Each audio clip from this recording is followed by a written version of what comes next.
So as you know, Israel was attacked in a shocking terrorist invasion last October 7th from Gaza on the south of the country. The terrorist group that did that is called Hamas, and it's also backed by Iran. And then Hezbollah in Lebanon opened up another front against Israel in support of Hamas. So they just started sending rockets in from the north, and 80,000 Israelis have been evacuated from northern Israel for a full year because of this. So Israel has finally moved against Hezbollah, first through their incredible Hollywood-style targeted attack at more than 2,000 senior terrorists by blowing up their pagers. Just incredible. Then an attack on the boss of Hezbollah, a terrorist named Hassan Nasrallah, that they got in the bunker. But not just him, they wiped out the entire leadership, the whole organizational chart of the Hezbollah terrorist group, gone. Hezbollah appointed a successor. He was eliminated within hours.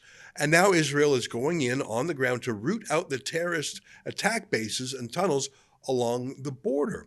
Really just what they were doing in the 1970s.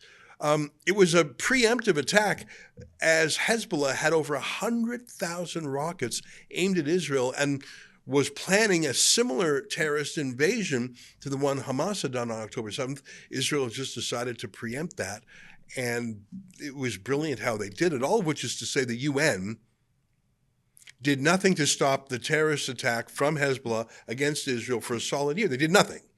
And frankly, it wasn't in their mandate. What are they going to do? Go and fight the terrorists? The terrorists would beat them, probably.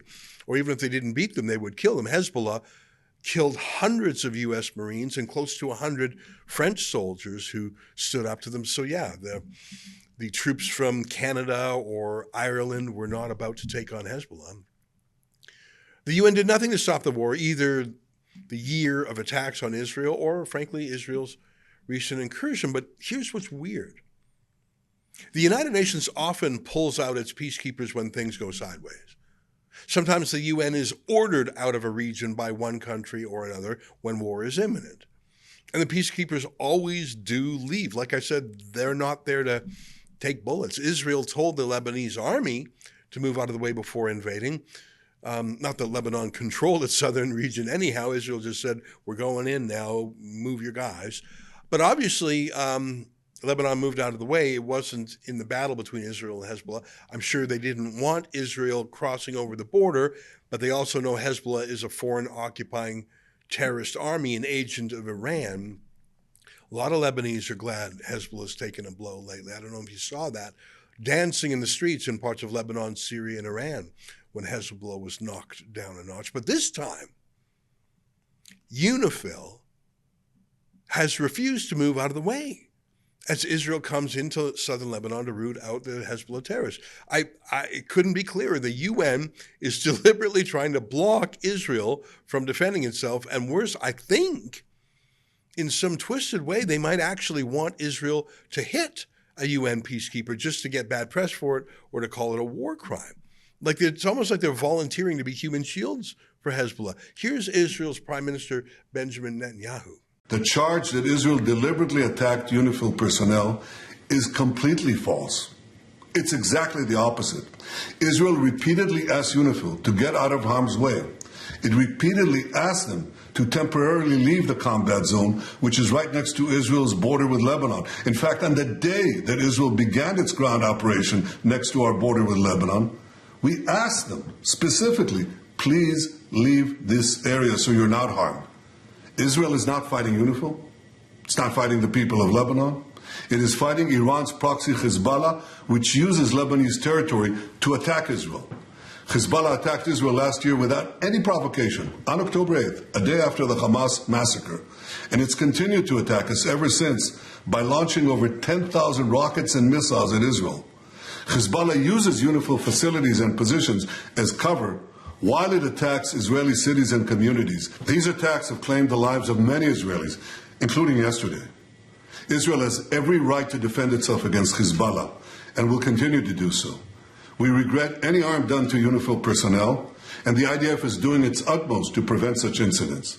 But the best way to ensure the safety of UNIFIL personnel is for UNIFIL to heed Israel's request and to temporarily get out of harm's way. Get out of the way, he's saying. Well, no, says the best friends the terrorists have, namely the UN. Now, as you know, the decision was made that UNIFIL would currently stay in all its position, in spite of the calls that were made by the Israeli Defense Forces to vacate the position that are in the vicinity of the Blue Line. I want to emphasize that this decision still remain. It was confirmed this morning by the Secretary General. We had an executive committee meeting on that specific issue. And I want also to emphasize that this was a decision that was very carefully considered based on a number of elements and criteria. Of course, safety and security of the peacekeepers is a paramount priority, but there are a number of other elements. And one of them is the responsibility that we have and UNIFIL has in regard to the mandate that was given to it by the Security Council. It's a Security Council mandated operation, and we all feel duty-bound to fulfill, to the best of our ability, the mandate given by the Security Council. We are staying. It's important that there was a decision taken because we are in the south of Lebanon under a Security Council mandate. So it's important to keep an international presence and to keep the UN flag in the area. There have been some deliberate attacks against our troops, and peacekeepers were injured. So this is not only a violation of Resolution 1701, it's also a serious violation of international humanitarian law, and the parties have the obligation to protect peacekeepers and ensure the safety and security of our troops. What is needed now is a political and diplomatic solution to this conflict. It's important for member states, for main stakeholders to step in and find viable solutions to this conflict. The military solutions that we're seeing right now is not the solution. The only solution is the political and diplomatic. More than 350,000 people left the south of Lebanon, but some people cannot leave because they don't have a place to go. People want to stay in their villages. And what's relevant right now is to ensure that they are provided with the most basic needs. The problem right now is that we have been trying to deconflict these activities and provide assistance together, of course, in coordination with UN agencies, Red Cross. But most of the times these activities could not take place because of the heavy shelling, but also because we were not getting reassurances from the parties that we could actually move to all these locations. So very concerning, and it's important for everyone to understand that we need to protect civilians and we need to provide assistance to the people left in South Lebanon. But like I say, what has the UN done in the past 46 years? Well, here's a BBC reporter on the ground right now giving his reports. Take a look at this report. We are now in southern Lebanon, where the Israeli military is showing to foreign journalists exactly what they've found since they invaded a couple of weeks ago. And it is everything from weapon depots to tunnels, which is what we're seeing right here. Underground so that the Air Force can't attack them. This tunnel was used as an observation post, but there are dozens of these just in this area where the IDF is currently operating. And what they're also telling us is that it is probably 100 meters from the UN compound that you see over here. According to the Israeli military, they have a hard time believing that they had no idea that Hezbollah was digging 20-meter deep tunnels just 100 meters from them, something that might have taken years. And these tunnels are also used to fire anti-tank missiles at villages just across the border. They hide in these tunnels, they use them as infrastructure, and then they attack Israeli sites. Don't tell me that the UN didn't see every single day Hezbollah terrorists. That's an observation point, and the terrorists were just a few hundred feet away. Here's another video showing the same thing from a different angle.